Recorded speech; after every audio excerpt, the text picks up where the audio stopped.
In 1932, Washington was under siege. The capital was surrounded by over 10,000 unemployed veterans of World War I from all over the country. Their only assets were the bonus certificates they'd been given after the war, which promised a cash bonus sometime in the future. They needed it now. At the end of May 1932, nearly 10,000 bonus marchers occupied the nation's capital. And tens of thousands more were on their way. Washington to get my bonus, and I'm going to wait for it till I get it if I have to wait till 1945. What that brought you to Washington? Well, to beat the Undertaker, spend the money before the Undertaker gets it. I know who's made this country worth living in. It's just you fellas. Look, makes me so damn mad a whole lot of people speak of you as tramps. By God, they didn't speak of you as tramps in 1917 and 18. No. Take it from me. This is the greatest demonstration of Americanism we've ever had. Pure Americanism. President Hoover was left to deal with the veterans when the Senate rejected their demands. The marchers had stayed, camped out in central Washington.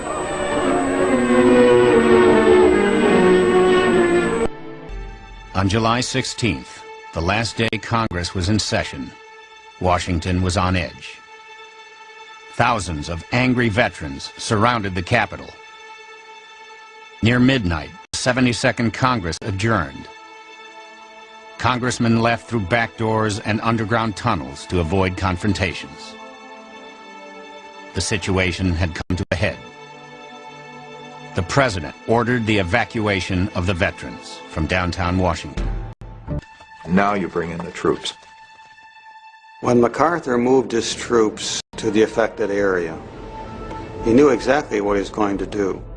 And he adorned himself in his dress uniform along with his major aide, Dwight D. Eisenhower. The force stepped off at 4:30 p.m. More than 200 cavalrymen spread out across Constitution and Pennsylvania avenues. Behind them came 400 infantrymen, followed up by tanks and armored vehicles. The cavalrymen, one of whom is Major Patton, have got their sabers out. The soldiers donned gas masks and without warning began hurling gas grenades at the veterans. The troops advanced, some jabbing with bayonets. It's war, the greatest concentration of fighting troops in Washington since 1865. I knew something was going to happen, that they might be attacked. And I had a press card, so I passed the police lines, and then I saw the soldiers advancing into the camp. And when confronted with this, the men all stood there and said, "Stand firm as long as you can." And they started throwing tear gas. The tear gas was just burning my face. I was trailing behind my dad, and he kept hollering, "Come on, boy, come on, boy." Marchers were choking from the gas, just like the battlefields in France. And so they're being forced out of their shacks by smoke bombs and tear gas, hurled by the troops who have been called out by the President of the United States. I'd never seen anything like it. They systematically went down the line, burned up all the tents and all the possessions of the people there. I was thinking of Herbert Hoover when this happened, because his election was in 3 months. I thought this would be the finish of Hoover. The orders of the President must be obeyed, and the roaring flames sound the death knell to the fantastic bonus army. In the shadow of the beautiful dome of the Capitol of the United States of America. The veterans did not believe the country for which they had fought would ignore the plight into which the Depression had placed them.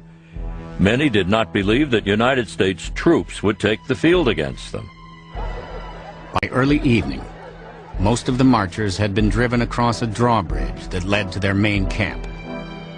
The president does not want MacArthur to cross the bridge, and MacArthur disregards the order. Eisenhower later says that he saw this happen. MacArthur says, I cannot bother with pieces of paper during a military operation. And so he crosses the bridge.